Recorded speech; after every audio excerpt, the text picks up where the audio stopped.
L-inġinieru ċermen eżekuttiv tal-Ena Malta Ryan Fava spjega li matul l-aħħar 5 xhur li għaddew il-ħaddiema tal-kumpanija flimkien ma' Infrastructure Malta u Transport Malta ħadmu qatih tant li mill-pjan li jitpoġġew ma' 70 km ta' cables poġġew ma' 82 km.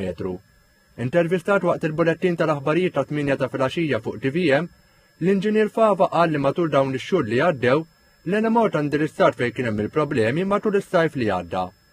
Qal li trid tkompli din il-ħidma b'dan il-momentum biex jiġu indirizzati żoni oħra. Apparti dawn it-82 km ta' cables li għamilna ma' 30 uprate ta' transformers, jiġifieri żidna l-intensità ta' transformers f'diversi żoni. Sal-aħħar tas-sena ħankun qed ninstallaw mal-65 substation ġdida. Għamilna diġà installajna 98 low voltage, 98 low voltage. Dawn il-low voltage feeders huwa low voltage ta' 230 volts 400 volts fl-inħawi, fl-akwati rħula u ibliet tagħna kemm Malta kif ukoll Għawdex fejn diġà għandna 68 illi diġà xenna. L-inġinier Fava tkellem ukoll dwar il-qtuħ fil-provista tal-elettriku il-ħadd li għadda. Huwa qal li dak li ġara ma kellux jaqsam ma' overload jew issues mal-cables.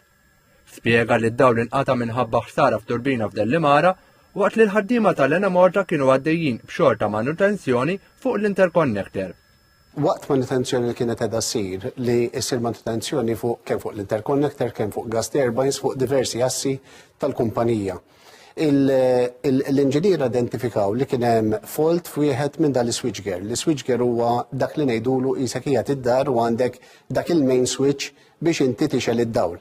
Dak li kienet jiġri li kieku dan is-switchgear ma nbidilx u ridna nbidluh mill-aktar fis possibbli għaliex konna qed nirriskjaw li meta tibda tiżdied il-load issa fi żminijiet li ġejjin ikonna problema x'jekk jidħol l-switchgear dan ma jkunx jista' jidħol l-interconnector.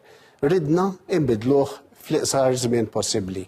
U dak li sar, ġifieri x-xogħlijiet li saru ridna nbidlu dan l-switchgear, biddilna s-switchgear u aħna fis-sistema tal-inġinerija jkollna sistemi li ngħidulhom isma' dawk il-failure fault li jista' jkun hemm fis-sistema biex tippreserva l-assi ħalli ma jkollokx ħsara wkoll fuq l-assi tal-ġenerazzjoni.